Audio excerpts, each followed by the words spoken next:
یہ سال 1797 ہے۔ اچانک جھاڑیوں سے ایک کداور شخص نمودار ہوتا ہے جس کے جسم پر مٹی لگی ہے، آنکھوں میں غصہ اور ہاتھ میں ایک نیزہ ہے۔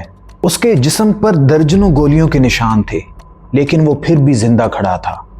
یہ پیمولوائے ہے، وہ شخص جس نے اس وقت دنیا کی سب سے بڑی طاقت برٹش امپائر کو چیلنج کیا۔ آج ہم ایک ایسی کہانی پر بات کریں گے جو تاریخ کی کتابوں سے مٹا دی گئی تھی، لیکن یہ کہانی ایک سچے ہیرو کی ہے جس نے اپنی زمین اور پہچان کے لیے آخری سانس تک جنگ لڑی۔ ویلکم بیک ٹو لیمکس۔ بروس پیسکو اپنی کتاب ڈارک کیمیو میں بتاتے ہیں کہ یہاں کے اصل باشندے محض شکاری نہیں تھے بلکہ وہ بہترین کسان تھے جن کا اس زمین سے ایک روحانی رشتہ تھا۔ 1750 کے آس پاس یہاں کے بدجگال قبیلے میں ایک بچہ پیدا ہوا جس کا نام رکھا گیا پیمولوائے۔ روایات کے مطابق پیمولوائے کی بائیں آنکھ میں ایک نشان تھا اور اس کا ایک پاؤں پیدائشی طور پر ٹیڑھا تھا۔ قبائلی بزرگ اسے ایک کرادھی یعنی روحانی معالج اور قانون دان کے طور پر دیکھتے تھے۔ اسے معلوم تھا کہ کس پودے سے زخم بھرتا ہے اور کس پتھر سے نیزہ سب سے تیز بنتا ہے۔ یہی وہ تربیت تھی جس نے آگے چل کر اسے ایک بے مثال گوریلا کمانڈر بنایا۔ جنوری 1788 میں پیمولوائے ایک جوان اور طاقتور مرد بن چکا تھا جو اپنی زمین کے چپے چپے سے واقف تھا۔ پھر ایک دن اچانک سڈنی کے نیلے پانیوں پر دیو ہیکل سفید پروں والے بحری جہاز نمودار ہوئے۔ مقامی لوگوں نے سمجھا کہ شاید ان کے آباء و اجداد کی روحیں واپس آ گئی ہیں، لیکن جلد ہی یہ حقیقت کھل گئی۔ یہ روحیں نہیں بلکہ وائٹ سیٹلرز تھے جو اپنے ساتھ زنجیریں، بندوقیں اور عجیب بیماریاں لائے تھے۔ اس نے دیکھا کہ یہ لوگ درخت کاٹ رہے ہیں، مچھلیوں کا شکار ضرورت سے زیادہ کر رہے ہیں اور زمین کو باڑ لگا کر قید کر رہے ہیں۔ ان لوگوں نے اس زمین کو ٹیرا نلیس یعنی لاوارث زمین قرار دیا تھا، لیکن وہ ایک قدیم اور زندہ تہذیب کو نظر انداز کر رہے تھے۔ شروع میں تعلقات اتنے خراب نہیں تھے، لیکن جیسے جیسے برطانوی سیٹلرز نے زمین پر قبضہ شروع کیا، تناؤ بڑھتا گیا۔ پیمولوائے کی جنگ تب شروع ہوئی جب اس نے دیکھا کہ برطانوی شکاری ان کے مقدس مقامات کی توہین کر رہے ہیں۔ دسمبر 1790 میں گورنر آرتھر فلپ کا پسندیدہ شکاری جان میکنٹائر بوٹنی بے کے قریب شکار کر رہا تھا۔ میکنٹائر اپنی بدتمیزی اور مقامی خواتین کے ساتھ ناروا سلوک کے لیے بدنام تھا۔ پیمولوائے نے اسے سبق سکھانے کا فیصلہ کیا۔ وہ جھاڑیوں سے ایک سائے کی طرح نکلا اور پوری قوت سے نیزہ اس کی طرف پھینکا اور یہ نیزہ میکنٹائر کے سینے کے پار ہو گیا۔ یہ محض ایک قتل نہیں تھا بلکہ برٹش امپائر کے خلاف اعلان جنگ تھا۔ اس قتل کا سنتے ہی گورنر فلپ غصے سے پاگل ہو گیا۔ اس نے حکم دیا کہ جاؤ اور اس جنگجو کو پکڑو یا اس کا سر لے کر آؤ۔ یہیں سے اس گوریلا جنگ کا آغاز ہوا جو اگلے 12 سال تک جاری رہی۔ پیمولوائے کوئی عام باغی نہیں تھا۔ ایرک ولمٹ اسے ریمبو واریر کہتے ہیں۔ اس کی جنگی حکمت عملی حیران کن تھی۔ وہ رات کے وقت برطانوی کیمپوں کے گرد آگ جلا کر غائب ہو جاتا۔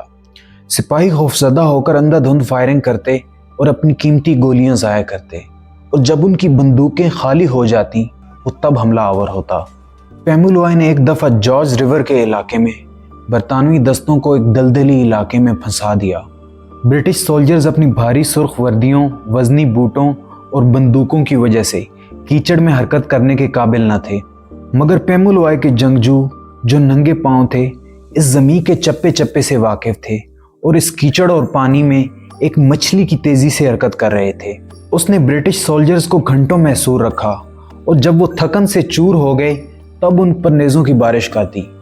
اس واقعے نے ثابت کر دیا کہ وہ اپنی زمین کے جغرافیے کو ایک ہتھیار کے طور پر استعمال کرنا جانتا تھا۔ وہ یہ بھی جانتا تھا کہ اگر برٹش کالونی کی کمر توڑنی ہے تو ان کی سپلائز کو نشانہ بنانا پڑے گا۔ اس لیے اس نے 1792 میں پروسپیکٹ ہل کے گوداموں پر چھاپے مارے۔ وہ صرف کھانا نہیں چراتا تھا بلکہ لوہے کے اوزار بھی لے جاتا تاکہ ان سے اپنے نیزوں کے سرے بنا سکے۔ مارچ 1797 میں یہ پیمولوائے کی زندگی کا سب سے بڑا مارکا تھا۔ اس نے 100 سے زائد جنگجوؤں کے ساتھ پیرامیٹا کے حکومتی فارم پر حملہ کیا۔ برٹش سولجرز نے جدید بندوقوں سے اس پر فائرنگ کی۔ پیمولوائے کو متعدد گولیاں لگیں، وہ گرا اور اسے گرفتار کر لیا گیا۔ اسے زنجیروں میں جکڑ کر ہاسپٹل منتقل کر دیا گیا۔ لیکن اتنا شدید زخمی ہونے اور پیروں میں لوہے کی بھاری بیڑیاں ہونے کے باوجود پیمو لوائے راتوں رات ہاسپٹل کی کھڑکی سے غائب ہو گیا۔ جب وہ دوبارہ اپنے قبیلے میں پہنچا تو اس کے جسم پر گولیوں کے زخم ابھی بھرے نہیں تھے۔ اس نے اپنے لوگوں میں پہنچ کر اعلان کیا کہ برطانوی لوہا میرے جسم کو تو چیر سکتا ہے، میری روح نہیں نکال سکتا۔ پیمو لوائے کی اصل عظمت اس کی سیاست میں تھی۔ اس نے پہلی بار مختلف زبانیں بولنے والے قبائل کو ایک مشترکہ دشمن کے خلاف یکجا کیا۔ 1801 تک اس نے وائٹ سیٹلرز کو پورے سڈنی پر قبضہ کرنے سے روکے رکھا۔ 1802 تک گورنر کنگ تنگ آ چکا تھا۔ اس نے اعلان کیا کہ جو پیمو لوائے کو زندہ یا مردہ لائے گا اسے بھاری رقم اور انعام دیا جائے گا۔ اب پیمو لوائے بوڑھا ہو رہا تھا لیکن اس کا جذبہ پھر بھی جوان تھا۔ جون 1802 میں 2 برٹش سیٹلرز نے گھات لگا کر اس پر حملہ کیا اور کئی گولیاں لگنے کے بعد آخر کار یہ عظیم شیر ہمیشہ کے لیے خاموش ہو گیا۔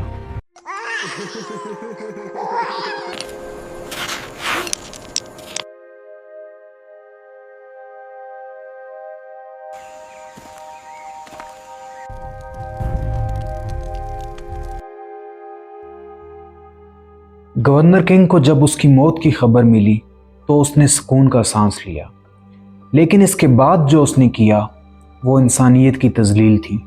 اس نے پیمو لوائے کا سر قلم کروا کر انگلینڈ بھیج دیا تاکہ وہاں کے سائنسدان اس کے دماغ کا مطالعہ کر سکیں۔ گورنر کنگ نے اپنی تحریروں میں اعتراف کیا کہ اگرچہ وہ ایک باغی تھا لیکن وہ ایک بہادر اور غیرت مند انسان تھا۔ پیمو لوائے کا سر شاید آج بھی لندن کے کسی میوزیم کے تہہ خانے میں ہو، لیکن اس کی روح آسٹریلیا کی فضاؤں میں ہے۔ آج سڈنی کے ایک علاقے کا نام اس کے نام پر رکھا گیا ہے۔ بروس پیسکو کے مطابق وہ صرف ایک باغی نہیں تھا بلکہ وہ ایک محافظ تھا جس نے اپنی مٹی کی حرمت کا سودا نہیں کیا۔ وہ مر کر بھی امر ہو گیا کیونکہ اس نے زنجیروں میں جکڑی زندگی پر آزاد موت کو ترجیح دی۔